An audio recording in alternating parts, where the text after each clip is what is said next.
One thing Man United fans have been going on about for ages and ages is the midfield. And when I say ages, I remember in the Ollie era, we were saying we needed a midfielder. We need someone to push Fred out. You know, we need Declan Rice. We need a midfielder. Matic's legs have gone. We need a long-term Matic replacement. We need a long-term Michael Carrick replacement. We could go back a long time. And Man United are finally going to address that in 2026. 2 out, 2 in, potentially 3 out, 3 in. We're going to talk about Manchester United's midfield plans. It's very ambitious. It's exactly what I want to see. And we've got a Tier 1 update and Laurie Whitwell giving updates on that. We're going to talk about Mainoo going out on loan in January. Laurie Whitwell revealed his relationship with Amorim isn't good, but will he be allowed to go out on loan in January? We're going to talk about the 2 midfield signings that United want to make this summer. We're going to talk about Xerxie going out on loan. Is that still likely to happen? Manchester United are currently playing Peterborough in the Youth Cup. JJ Gabriel was the youngest player to start for United in the Youth Cup and has already grabbed a goal. We're going to talk about 2 Manchester United exits that have pretty much been confirmed. Roman has given updates on that and more. So, hello, and welcome back to Alice Talks Football, and welcome back to your 10-minute Manchester United news, transfer news, and update roundup show, where I'm going to be rounding up all the latest Manchester United news into 10 minutes for you guys. Let's get into it. So, Laurie Whitwell went on the Stretford Paddock YouTube channel today and he said quite a lot of things. Now, I'm not going to dive into everything that Laurie Whitwell said, but I'm going to discuss what he's mentioned in regards to the midfield. Now, Laurie Whitwell is one of the most credible journalists out there. He's got very good sources in and around Manchester United. He works with The Athletic and closely with David Ornstein, and he said United could definitely try and sign 2 midfielders depending on outgoings. Potential departures include Casemiro and Agate. He also said, and he reported this last month, that Amorim criticised Agate's work rate and commitment after, and I think he said it was actually after the Europa League final. He said to Agate, "You're not the same player and you were Sporting," and there's been an issue there. Now, I don't know if you watched my live stream 2 days ago, but there was obviously reports that United weren't happy with Agate. They were willing to move Agate on. This is Agate's second season. He hasn't proved himself, and under Ineos, if you don't prove yourself in your second season, you're out. Happened with Onana, happened with Hoyland. It's expected to happen with Agate. Casemiro is just not expected to stay because of his wage demands. The plan is that Kobbie Mainoo will stay, and things will be turned around because the club rate Kobbie highly, but I mean, his relationship with Amorim isn't good, but the feeling is he goes out on loan and he eventually comes back and plays. And then Bruno, who knows if Bruno will go? He's got a 56 million release clause if Bayern want him, if PSG want him. Who knows? There's reports he could go to Saudi, but if we get back in Champions League, I think he stays another year at Man United because he loves the club. But if we don't, and Bayern Munich come in for him, I think there's an opportunity for him to leave and push on. Now, what we know in regards to Mainoo, and Laurie Whitwell also did mention that Mainoo could be allowed to go and his relationship with Amorim isn't the best. But we know in regards to Mainoo that his preference is to leave on loan. He doesn't want to leave permanently. He wants to leave on loan. He's a Man United boy. He still wants to make it work. And his preference is Napoli. Now, I don't blame Mainoo for wanting to go on loan. I don't think anyone does. I think he could outlive Amorim. I don't know if Amorim will be here this time next year. Obviously, we got a great win versus Wolves, and Bournemouth are very out of form, so it's an opportunity to get back-to-back wins. But we saw with the drop points to West Ham and Everton what they're capable of under Amorim. Hopefully, Amorim does get a run of wins, though. That would be nice to see. Now, I think the best move for Mainoo is probably Napoli with the injuries they have. It's guaranteed game time. I wouldn't want him going anywhere near Chelsea. That's what I'll tell you. Now, our plan is to sign 2 midfielders. Maybe 3, maybe a third is more of a small midfielder for depth, like Arsenal signed Norgard, for example.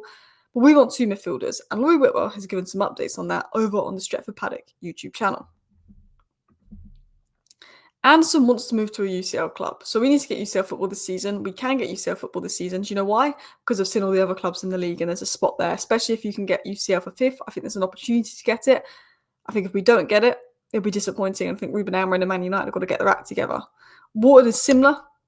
Balaba's difficult, but United do have an interest in him. Balaba will come to us, but have we gone off him because of his poor form?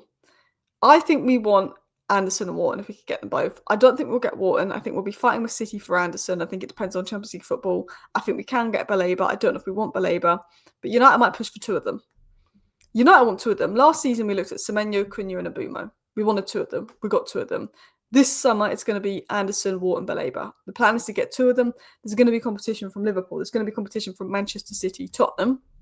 I think we can beat Tottenham to any player. Liverpool depends if they get their season back on track. City, I think, is the trouble because City are going to go all out for Elliot Anderson. In terms of exits, we got updates on Joshua Xerxie. Roma are in daily talks with United for Xerxie. United would prefer a permanent transfer or a loan with an obligation to buy, while Roma are pushing for a loan with an option to buy.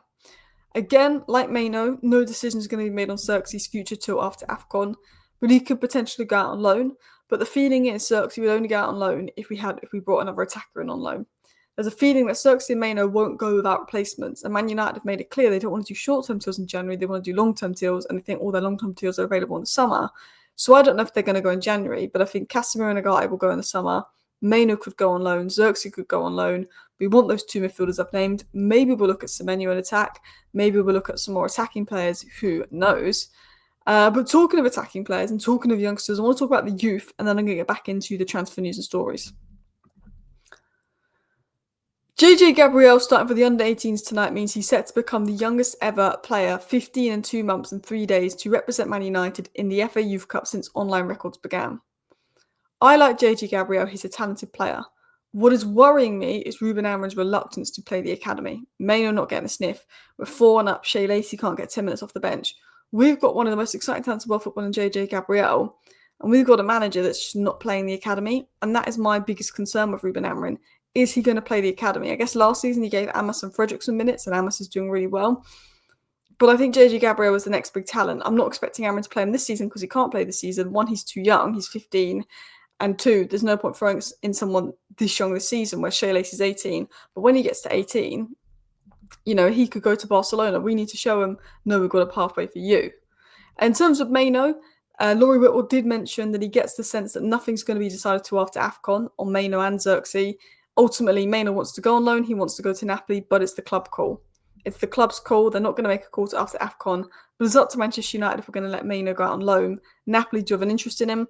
There was reports from the Mail that 12 clubs have interest in Kobbie Mainoo, which is absolutely nuts. And talking of Napoli, 2 Manchester United exits have pretty much been confirmed. Oh, can't get that. There we go. Laurie Whittle said this: Højlund to Napoli is expected to come permanent. UCL qualification triggers what is essentially an obligation to buy. So if Napoli qualify for the Champions League, which they should qualify for unless they have a really bad season, Højlund will stay at Napoli and will get 40 million. Napoli are currently second on 31 points, equal with Milan, who are in first. Rasmus Højlund scored 2 goals in their last game, actually, against Juventus, had a very good game, scored a brace. So Rasmus Højlund is expected to become a Napoli player. He mentions Barcelona and Rashford is less certain because Barca are unpredictable financially. Right now, Barcelona are liking Rashford. They're wanting to keep Rashford. But what Barcelona are doing is they're pretending and they're playing this game that they're not that bothered about Rashford to see if they can get him even cheaper. Manchester United have literally said 26 million for Rashford and you can have him. Barcelona want that. Rashford wants that. But Barcelona know it's Man United and they basically know, okay, you know what, let's pretend we can't afford that and see if we can get him for even less, and they're taking the mick.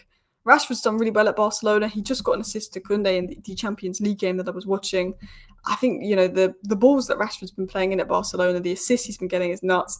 He's been getting goals as well. He's been doing really well at Barcelona. So, Barcelona can play that they're not that interested in Rashford, but with the way Rashford's been playing, they do want him.